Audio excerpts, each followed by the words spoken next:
Welcome to Fish University, your one-stop shop for the science behind fish management.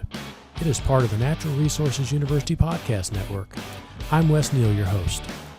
I'm an extension professor of fisheries and a researcher for Mississippi State University. Join me as I talk to researchers, managers, and landowners about the tools and science and the tricks of the trade for managing fish, water, and habitat. The goal is for you to have better fishing and a healthier aquatic ecosystem. So grab a notebook and the beverage of your choice and relax and enjoy Fish University.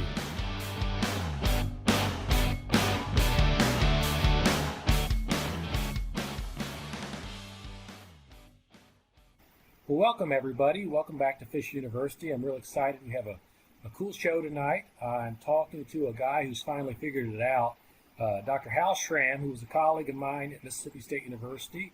Before he decided to retire and go become a fishing snowbird, Hal migrates between the north, the hot summers, and the south and the cool winters, and finds a way to fish both the best worlds. So, Hal, welcome. Good to be here, Wes. Thank you.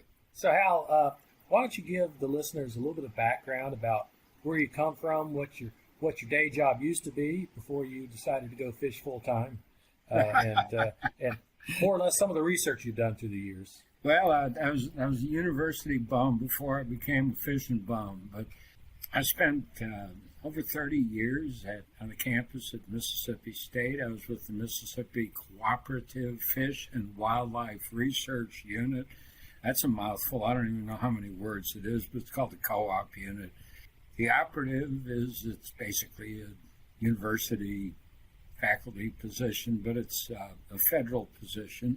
I was a U.S. Geological Survey employee, and there were 3 people in that co-op unit, and we all integrated with the faculty in the Department of Wildlife and Fisheries, and my job was to do fisheries research, teach, and supervise graduate students in fisheries. My main area of interest was fisheries management and fisheries ecology. Did a lot of work on the Mississippi River, and did various projects in fisheries management. And in the meantime, you were a semi-professional angler. I would say maybe an avid or an addicted angler, but certainly not semi-professional. We have a really cool idea for a show tonight because you've been around and watched how fishing has evolved. We've come really from the days of the bamboo pole and the hook and the night crawler into a pretty technologically advanced period of fishing. And fishing's evolved, too, in a number of other ways. And I think that tonight we could talk about a lot of the ways things have changed through the years, and some of it for the good, some of it maybe for the bad, and what it all means. And maybe, just maybe, we try to predict where we're going in the future. Oh, that might pinch my brain. But Wes, I've really lived in a charmed time for both being in fisheries management and being an angler. And of course, the two, I mean, they're tightly intertwined. At least for me, they are. And first, we'll take the professional side of it. I started grad school when I was in 1970, and fisheries management really was what I call the modern day of fisheries, modern fisheries management. Kind of started in about the 1950s. So we were really at the crawl and barely walking stage by then.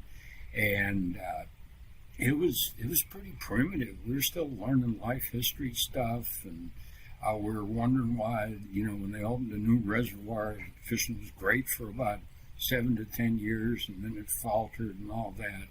And we went through, came to understand that exploitation, for at least for bass and for crappie, was a big deal, and started looking at size limits, possession limits, that, things that are commonplace now, they weren't even thought of back in the 70s. It was incredible. Then, oh my gosh, slot limits. Wow. That was really a big turn of events, and somewhere along the line, tournaments came in there and catch and release came in there. All of this happened just in like 40 years, okay? And we've seen angling grow from the first electric trolling motors on little tin boats to unlimited horsepower 21-foot bass boats that carry $20,000 worth of electronics. All of that went in parallel. And it, when I first started that workaday deal, it wasn't out there. We didn't really know how to manage fish, and the fishing that we see nowadays didn't even exist. I kind of rode along with it. It was a fun ride. Yeah, and you mentioned, where we started. I mean, back in the 50s and 60s, boats weren't fancy at all. A lot of times they might have a small outboard motor on them, and you go 5 miles an hour to your favorite fishing spot, and you set on a wooden bench that crossed the boat. You fished sort of with yourself at a right angle to the water, trying to cast your lure out there, and it just was a totally different experience back then. One of the things that I think was always a real interesting change was the rise of BASS, Bass Angler Sportsman Society, and all the different changes that entailed. I mean, for folks that aren't familiar with BASS, it's probably the largest angling group in the United States. Started back in 1967 by Ray Scott, who just passed away this past year. And, came up with this idea of competitive fishing, which, it's hard to believe that fishing tournaments are a relatively new thing. I mean, Ray Scott came up with this idea, says, hey, let's turn fishing into a sport. And in 1967, they held the very first competitive bass fishing tournament in Arkansas on Beaver Lake. 106 fishermen showed up from 13 different states, and the entry fee was about $100. And their winning prize was about $2,000 and a trip to Acapulco, Mexico. Beautiful Acapulco, Mexico, right? And that was the first fishing tournament. And today, BASS has over 600,000 members and 4 million people that read their magazine. And heck, the Bassmaster Classic, the sort of the Super Bowl of bass fishing, the top prize is $300,000. Things changed a lot during that time frame. Not only did it change how we fish, but it changed how we had to manage fish as well. It definitely did. And very importantly along the line was the change from really bass fishing being a consumptive pastime to being a recyclable catch and release thing. Give Ray credit. He brought that to bass fishing. It wasn't original, though. Trout anglers have been doing it for a long time, but they've always had a limited resource, so it makes sense. I mean, that stream's only a couple of yards wide, right? There are only so many trout in it. Ray brought that in, and it's, back to what I was saying, the parallel fishing and at least bass management marched hand in hand, because just about the time that catch and release was taking hold, some of these advances in reducing exploitation with size limits and slot limits, which were strongly opposed. This all happened in Missouri, and a dear friend and a good mentor of mine, Lee Redmond, who passed away recently, was the one who, they couldn't figure out what was going on in reservoirs. Where'd the fish all go? Lee and his talented biologists looked at it, and they figured out it was exploitation. So they put some size limits on it. They reduced the exploitation, and the anglers did not like it. So I said he was a mentor. It taught me something. You need to do some good science, but you also need to have a lot of courage. Pretty soon everybody was using some minimum size limits. And again, the fact that it went over was the fact that in parallel here, bass tournaments were growing. Catch and release was a growing ethic. So who knows what would have happened if either happened independently, And one of the developments that led to the ability to do catch and release and a lot of the management we do today was the invention of live wells, being able to keep fish alive for the weigh in and then to be able to release those fish still alive or hopefully still alive. The story I've heard is that, as you said, Ray Scott was invited out west to a trout tournament.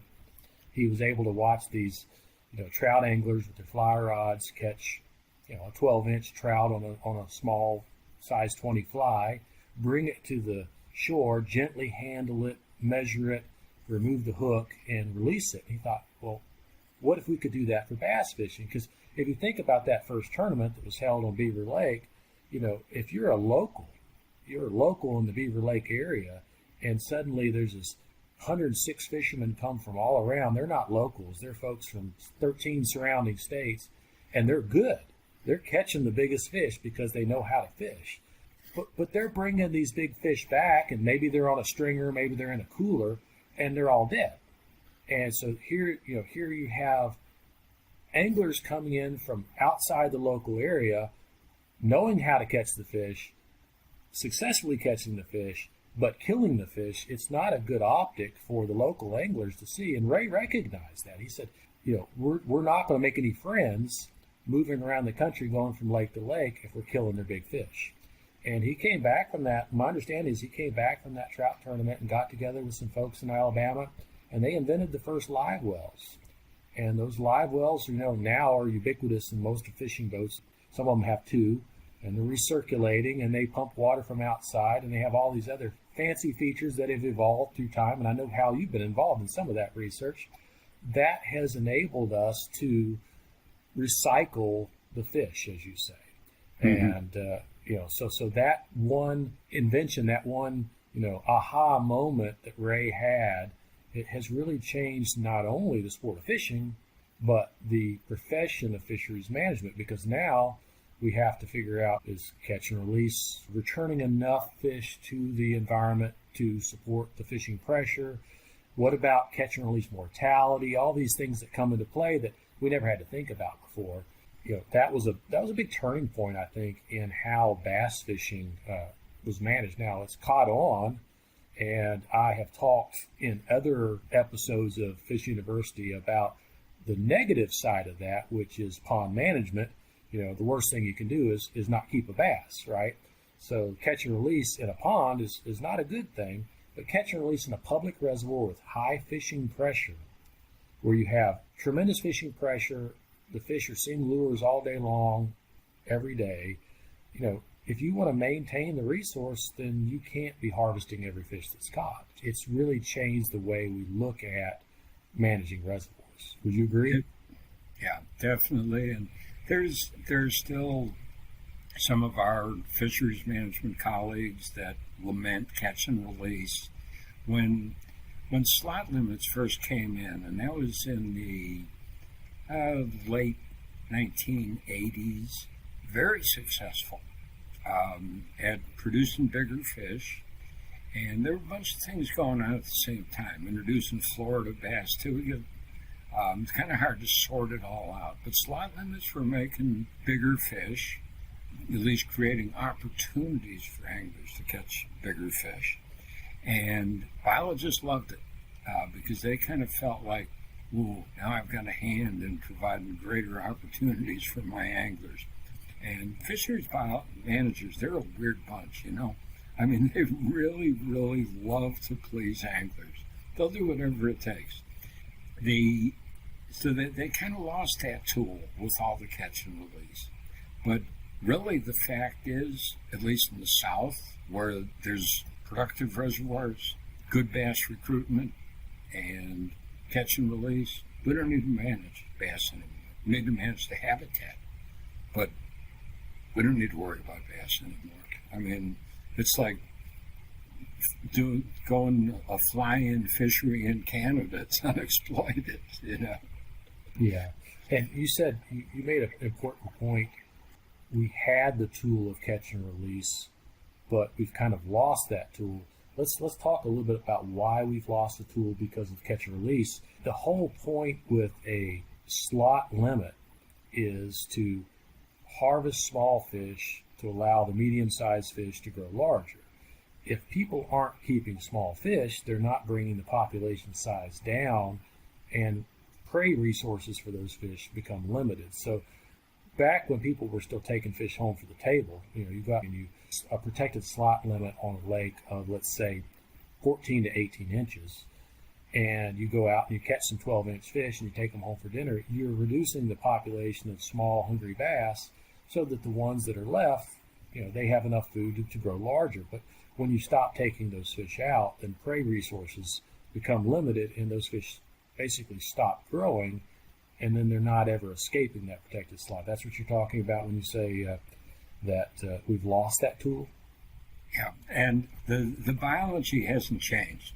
It's reservoir only produces so much forage, it can only support so much biomass of predators. I think what we're seeing, though, is our good bass reservoirs are so productive, they have shad forage bases, and the forage is abundant. Could we produce maybe more bigger bass if we went with slot limits again? I think we probably could. Big fish get caught in tournaments. There is some mortality in big fish. 5 or 10% of those fish, they're released alive, but they die.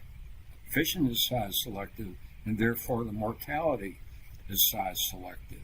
So we're probably not right at the peak of that curve where we could be in the greatest number of biggest fish, but we've got stable bass populations.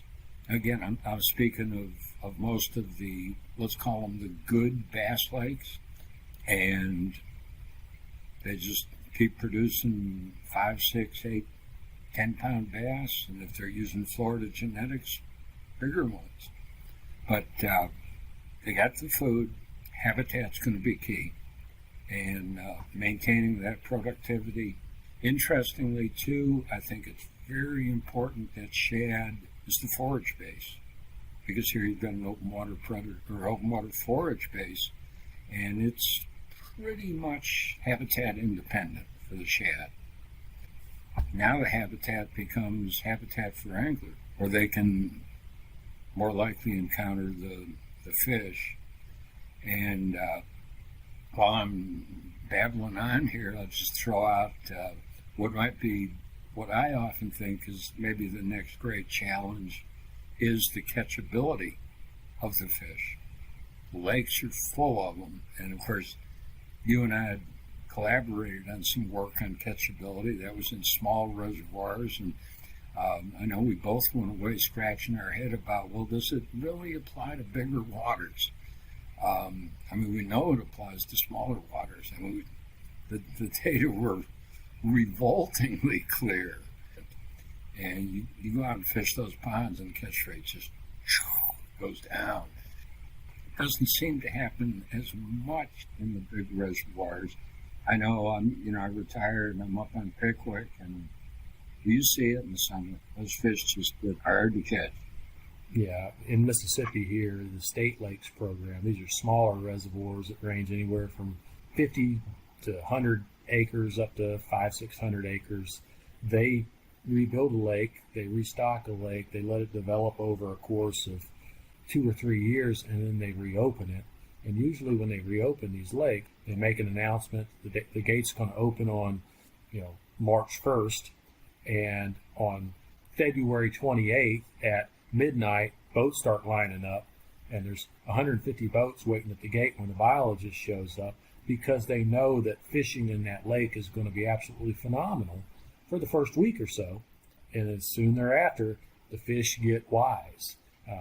It's a catchability thing. These fish have never seen a hook, never seen a lure, and never had a hook penetrate their mouth.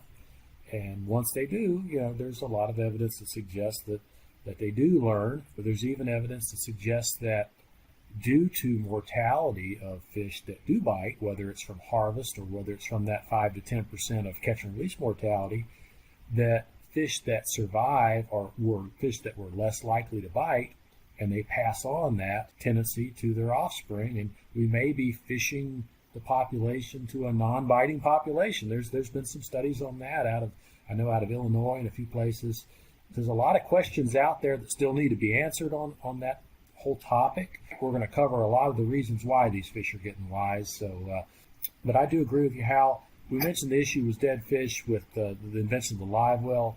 We've sort of gotten over that now. We've got catch and release going on, even though we might have 5 to 10% mortality of fish that are caught and released, especially bigger fish. That's a whole lot better than 100% mortality of fish that were laid into the cooler and taken home, right? Yeah. It's obvious if you harvest a fish, it's 100% dead. Yep. Now, I wanted to talk to you. One of the things that's really been interesting to me is really the technological advancements. I mean, not only the boat and keeping the fish alive, but the advancements in electronics and lures. I want to talk about the Alabama rig. I want to talk about all these different things, but electronics in particular is one that I struggle with. When I was younger and my father bought his first bass boat, I remember he spent $2,000 on this fish finder that was the size of a TV. Not these flat screens we have today, but I'm talking about a large, cooler-sized box that fit on the boat. And it was just a green screen with darker markings for the bottom and the surface. Really, I mean, nothing like what we have today. Nowadays, I mean, we've got side scan, we've got active scan, we've got live scope.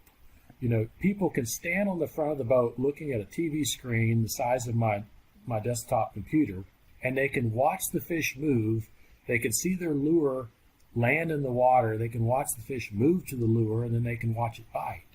I guess my question is we've come a long ways from when the first fish finder was invented. Are we moving away from this concept of fair chase? Has it gotten too easy? Has it gotten too technological that the fish don't have a fair chance anymore? What do you think? Well, you just described what I did all day. I caught 4 fish doing it. Standing in the front of my boat, watching, looking at that live scope and looking at my depth finder and, following the map and casting at every brush pile that I saw, ahead of the boat. I like the heated seats in my truck, too. On the way to the lake this morning, it was 34 degrees. These are changes, they're progress. I remember it was in the early 80s.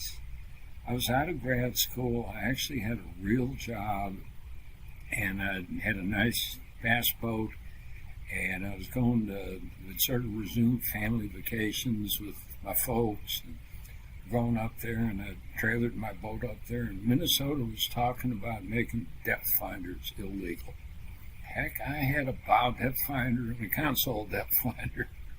I mean, I was a real renegade, These are advantages for sure, but, they're not going to show you fish if you're not around them.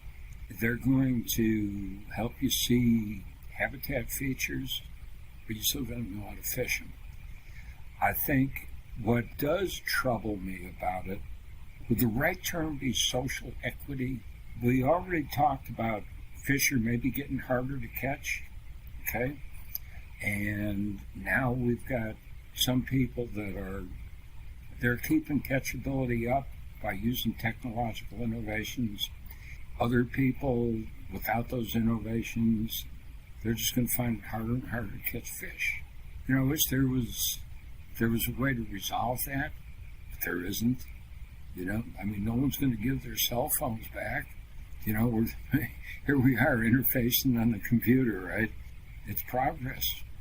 Yeah, and the social equity problem, you could draw that line anywhere. You could say the social equity of folks that can afford a bass boat versus those folks that can't, that fish on the shore, Sure. You could draw the line almost anywhere. What about some of the other technological advances? Things like, what do you think of the Alabama rig?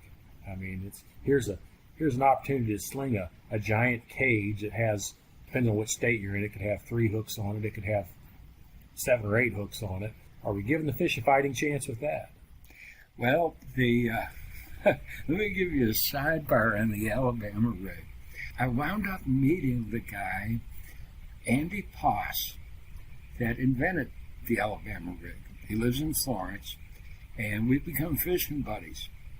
I don't know a finer man than Andy, and we have a lot of fun.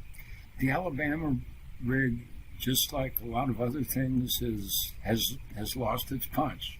I was out throwing it the other day. I caught a couple of white bass, and yeah, it still catches some fish, but the days of catching 3, 4, and 5 fish in a single cast with an Alabama rig, they're pretty much over. You know, why a lure like that resembles the school of shad would wear out? But it does, you know. So will it have a resurgence? I don't know. I don't see many people throwing it either. So yeah, I noticed it's become almost a specific situational lure in a lot of ways. But you know, it's interesting you say that it's worn out, because that goes back to, are the fish getting wise? You know, why does a new lure produce so well for the first 6 months to a couple of years, a new technique, and then it goes by the wayside? Why are we not still catching them on jitterbugs? Why have things changed? You know, it doesn't make sense why a fish would learn so well to avoid a lure. That's a mega $1,000,000 question, Wes. Yeah, I don't know why that is. A certain bait gets hot, and that's why I've got all these. That's why I've got a warehouse full. You know, I buy 6 or 8 packs of it because it's working right now, and then it quits working. Fish are smarter than we are. Yeah, and a lot of times I think that the lure industry needs to continue to invent new lures to catch anglers, not fish anyway. So next best, greatest thing, you know, it may be a new color, it may be a new style, it may be a new design. A lot of times that's as much to catch you and me than it is to catch the fish anyway, I think. Well, absolutely, that's the truth, but still something new comes along and it's working. And then very commonly it fizzles. Okay, the next big question, and this is going back a little bit, but while we're talking about technology, and you know, I like to think about things, you know, how much are things real and how much are they snake oil? And one of the ones I've always had a question about, and I want to get your thoughts on, the color selector. Is it snake oil or is it for real? Does it really help you choose color? What the heck, right? I'm retired. I don't. Lauren Hill is dead. I don't think I'm going to need a lawyer. I did a bunch of research on it. I too owned a color selector back in the 80s. All a color selector is a light meter. You know, we see white light, okay, but we know that it's a spectrum of various colors, from the high frequency at the purple blue end to the low frequency at the red end of the spectrum. And those different frequencies, the blue penetrates the furthest, and red the least, penetrates the shallowest into the water. So depending on the water and how far down the fish are, you're going to get different penetrations of light. Well, that's what the color selector can measure. But it doesn't do anything at all to predict what color the fish are going to select. Now, the color selector also has an interesting wrinkle, and I won't go too far in this because it gets ugly real fast. But this was done by a sophisticated scientist, an academic, person in a very high academic standard, and it was done as proprietary research. And so it was never published. And so to say, well, what supports the work behind the color selector? There's nothing in the published literature, and of course, Wes, you and I know that's our currency, right? You know, that's where we cash our checks. I actually dredged as far as the patent on the color selector, and there's some stuff out there that kind of, sort of, somewhat, almost makes sense, but not quite. Anyhow, so it's a light meter, okay, and it tells you what colors bass might see. Put your biologist hat on, and I just happen to know you're a good one, okay? If a forage that's really conspicuous to a bass, what's its future? It doesn't have one. Extinction. Yeah, it does not have one. Okay. So, as far as what colors bass pick out, it's probably going to be on any given day. It might be something obnoxious and gaudy, and I've caught smallmouth on pink flukes and crazy stuff. But you hear the pros talk about natural colored baits. I like to throw a lot of things that are like olive greenback and pearl sides that in up in Pickwick, which is kind of greenish water. You fished it with me. I mean, that's invisible. That's the next closest thing to clear. Mm-hmm. And that's what the forage looks like. Okay, along the same line, when we were setting up this interview, we had a short conversation about scents and bass attractants. Do you think that they will attract fish or cause fish to hold on longer? How do they work? Funny thing, I just finished a piece for In Fisherman magazine on this. I've never been a fan, so I really drilled down on this. And they work. They work. In a simple explanation, just a snippet on fish sensory physiology. Okay, they smell with their nostrils. For bass, anyhow, smell's not going to be a big deal. Taste is going to be a big deal. But also realize that taste, the sense organs for taste are in the lining of the mouth. Okay, but they're always pumping water through their mouth, right? They got to breathe. So at close range, taste can work like smell.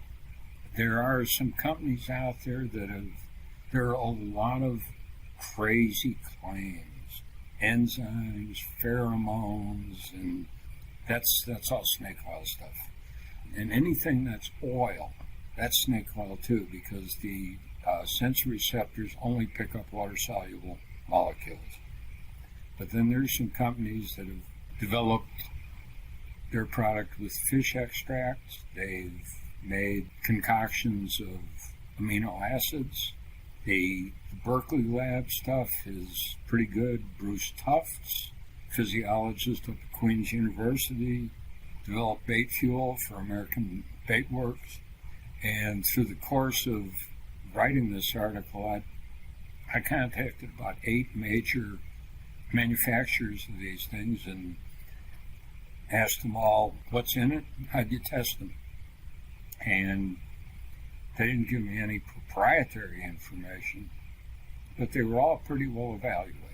So I went out the other day, and again, I'm kind of a naysayer on it, and fished for about an hour. And I just happened to have received a sample bottle of one of the products in the mail, put it on, made a couple casts, caught a fish, caught a couple more casts, caught another fish. If you use it, it works. One of those things. But there are, I think there are some credible companies out there. In the course of writing that article, talked to a couple of the pro anglers, and these guys make money catching fish, right?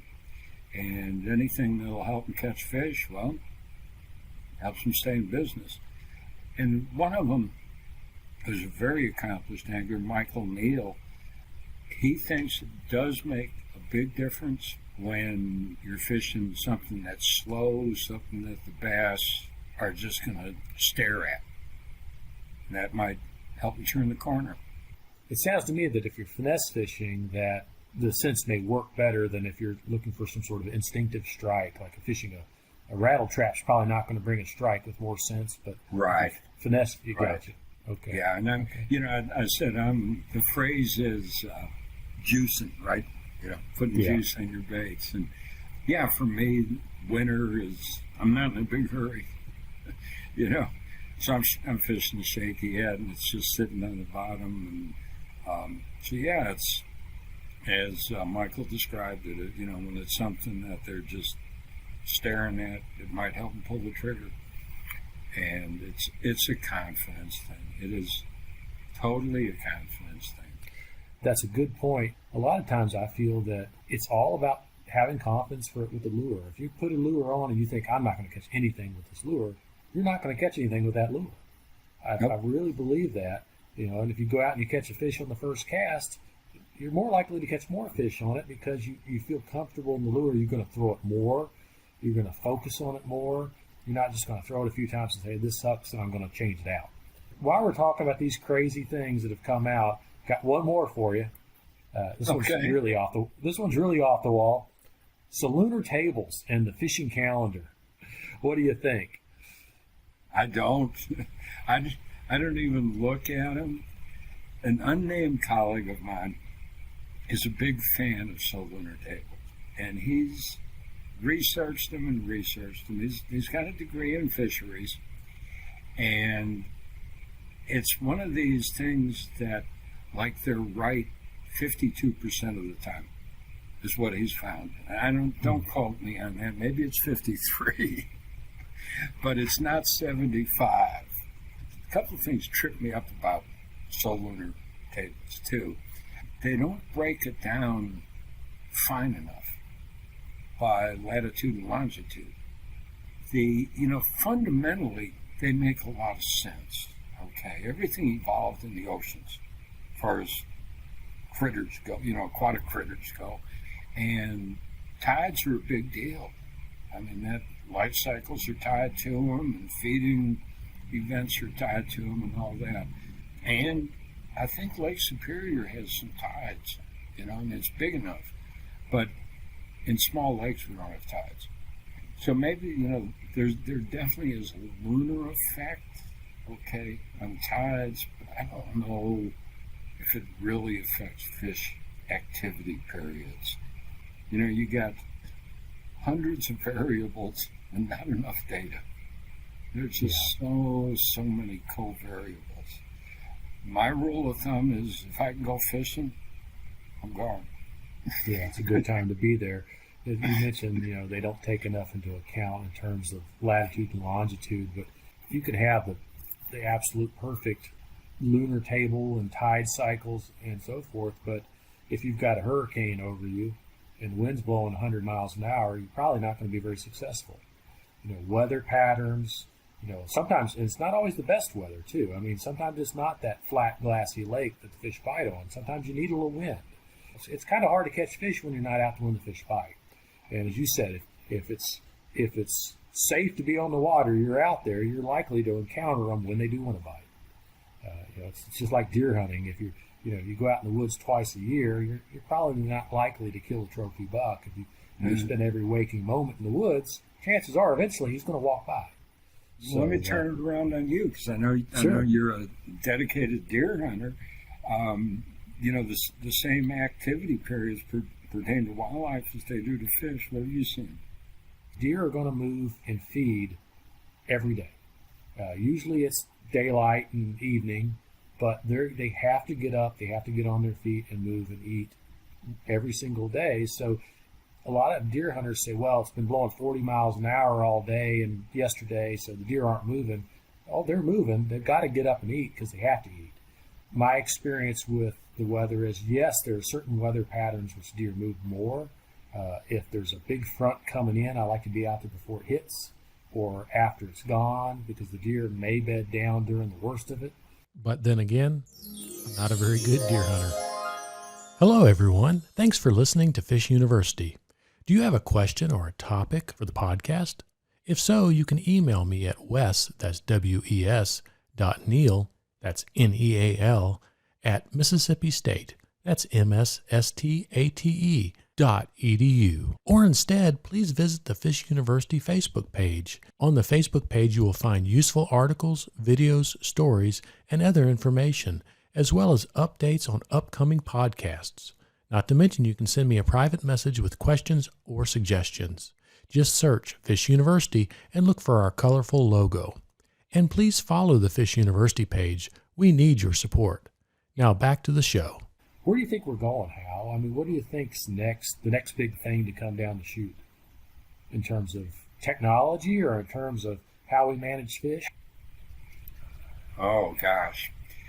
I think I think catchability is going to be an issue in several ways. It's going to be an issue for fisheries managers because there are going to be anglers complaining about how many times have you heard it, Wes? Ain't no fish in this lake, we need to stock some more, right? Mm-hmm. And of course, you're not catching them, there aren't any in there. I'm being a little facetious, not completely facetious, though. But no, that's going to be on the manager. They're going to have dissatisfied anglers. And life in the lakes is a whole lot better when the anglers are satisfied and the managers and the anglers cooperate, because fisheries management is co-management. I mean, any regulation we have, that's co-management. Enforcement isn't 1% of what it should be. Okay, we rely on the anglers to self-police themselves and to obey without a badge leaning on their shoulder.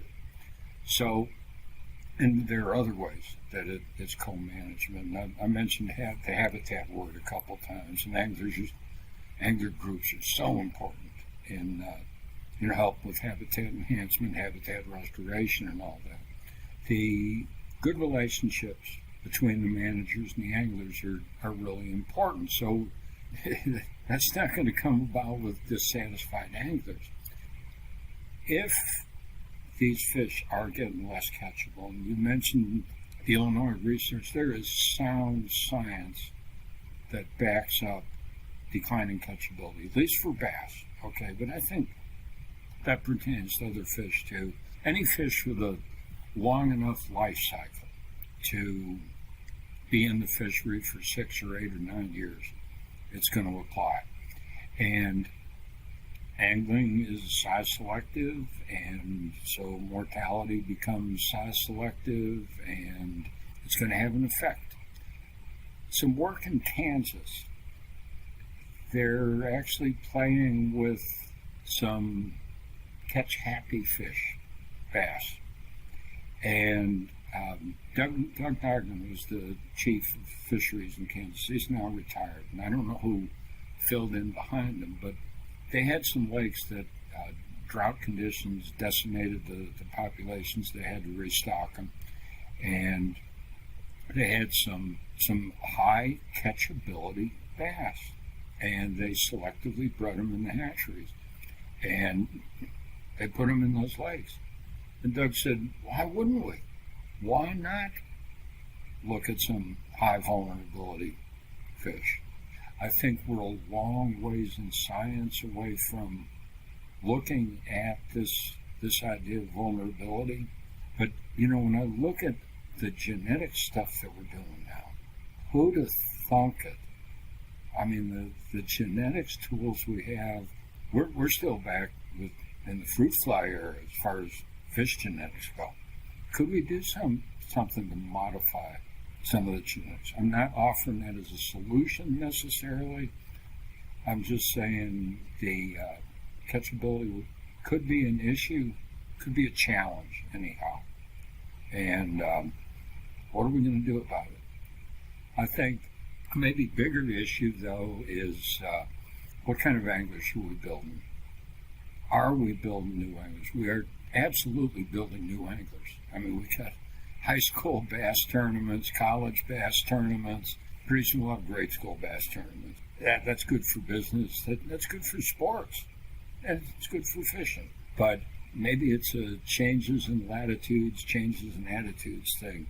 When I go up to Minnesota, I do see families out fishing. It's usually in a pontoon boat, out in the evening trying to catch a crappie or a sunfish. You don't see that in the South. Maybe you see it at the state lakes, I don't know, but I sure don't see it in the big reservoirs. So demand will dictate, what kind of fisheries we provide. So Hal, those are all good points, but one thing I see coming down the pipe for the future is really this concern that fishing for fun is an unnecessary harm to the resources. I mean, in the past, what we people would go fishing, as you said, families out on pontoon boats, fishing in the evenings, fishing for bluegill, fishing for walleye, and they would take those fish home and eat them. So even though they were fishing for fun and having a family event, they were still harvesting fish and bringing them back and providing a healthy protein source to the family. But today, with competitive fishing and catch and release fishing, people make the argument that it's unnecessary harm being brought to the animals because of our need for recreation. And they're saying we're making sport out of harming fish. But I'm real concerned that worldwide right now, we are seeing more and more movements towards restricting recreational fishing. My example would be Germany. I believe in Germany now that catch and release fishing is actually illegal. They see the catch and release of fish as unnecessary harm for pleasure. What do you think? I'm going to be real blunt, Wes. Yeah. It is an issue, and it is a real issue. There are, I don't know the numbers, okay? They could easily be researched, but I haven't. We've got people for the ethical treatment of animals, okay? That's a faction, all right? A broader issue, those animal welfare, treating animals not cruelly, not to induce harm, discomfort, suffering, or whatever. Fish deserve respect too. It actually hurts my feelings when I'm out fishing and I see drum floating. It's like, well, maybe that isn't what you intended to catch, but then you have to rip their gills out and throw them over. That hurts me a little bit. Okay, but cutting to the chase, do fish feel pain? Vicki Braithwaite she passed away a couple years ago, the foremost researcher in the fish feel pain subject. I read her book 3 times. It didn't make sense the first time, so I thought I missed something. So I read it again. Figuring I still missed something, I read it a 3rd time. I finally concluded I didn't miss it, it just wasn't in there. These people have a different way of thinking. I can't remember all the dots that they connect, but it goes along the line of fish have cognition. They can think. Yes, fish can think. Okay? And so they equate that because they can think, therefore, a couple more dots, and therefore they can sense pain. Well, the bottom line to the whole thing is that they are interpreting the fish through a human's brain. And there were some gaps. And I kept reading, and I could not fill the gaps as a biologist. I really tried. I really sincerely tried because I wanted to see the other side. I wanted to know, what is this really about? Is there anything that we can do? Wes, you and I have done the same thing for most of our careers. We went out and sampled fish, right? Subject them to things that they just assume not natural things, right? Electrofishing, weighing them and measuring them, and all that type of thing. And is that in counter to their welfare? Okay. Well, it certainly doesn't do them any good. Are they feeling pain? Not by anything that I've read and can figure out. Beyond that, any living animal warrants respect. And that's a very good point because, fish welfare, we do owe them a responsibility to treat them well. You and I, when we catch a bass, we either net it up or we pick it up gently by supporting its abdomen. We don't grab it by the jaw and lift it up, put all its weight on its jawbone. We don't keep it out of the water for a long period of time. We gently release it. We don't throw it back in the water. You do everything you can to make sure that fish swims away healthy because it's counterintuitive or counterproductive to what my goal and your goal is as anglers. If that fish suffers harm and doesn't survive or doesn't ever want to bite again. That's not our end goal. So our goal is to release it as gently as possible and thank it for its time. And most of the time we're successful. And I think it's really just about, taking the ethical approach of putting every effort to minimize the stress on the fish during the process and release it. It's not about not ever catching a fish. It's not about never putting a hook in a fish's mouth. I mean, it's not like your mouth. They don't have the innervation. They don't have the vascularization of the mouth. Their mouths are hard bones that are designed to eat spiny prey. When a bass eats a bluegill, it gets poked a lot. It's just like a hook going in its mouth. So, they don't feel pain in their mouth like we do, but we still owe them a certain amount of respect and fair treatment when they come into the boat so that they can be released unharmed. I'd rather look at it in terms of sport. Athletes endure a lot in the form of recreation. What is a fish doing after you hook it and you're fighting the fish? I think it is just doing the same thing that a running back's doing when a linebacker's trying to tackle him. He's resisting restraint. But I think if it's a quarry, it's a noble quarry. Treat it with respect and enjoy your day on the water. Hal, I think that's a great place for us to wrap up this conversation. I appreciate you coming out here today and talking with me. I'm sorry we planned to do this on the water and the weather just didn't cooperate. But I've really enjoyed having you here. We've had some great, thoughtful conversations, hopefully not too controversial. I appreciate it. So do I, Wes. We've always had some good conversations when we were down the hall, too. So it's good for me to get back together and chat with you a little bit. And you got to stand an invitation to come up and fish. And thanks, everybody, for listening to Fish University. Please go to our Facebook page. It's just Fish University. Check us out.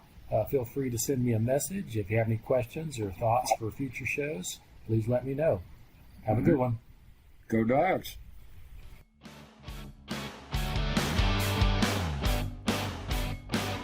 Fish University is hosted by Wes Neal, an employee of Mississippi State University Extension Service and a faculty member in the Department of Wildlife, Fisheries, and Aquaculture. This podcast is part of the Natural Resources University network of podcasts. Funding was provided by the Renewable Resources Extension Act. If you have questions or suggestions, please go to the Extension website at extension.mississippistate.edu. Click on Natural Resources and then select the Fisheries tab in the drop-down menu. Or you can email me at wes.neal@msstate.edu.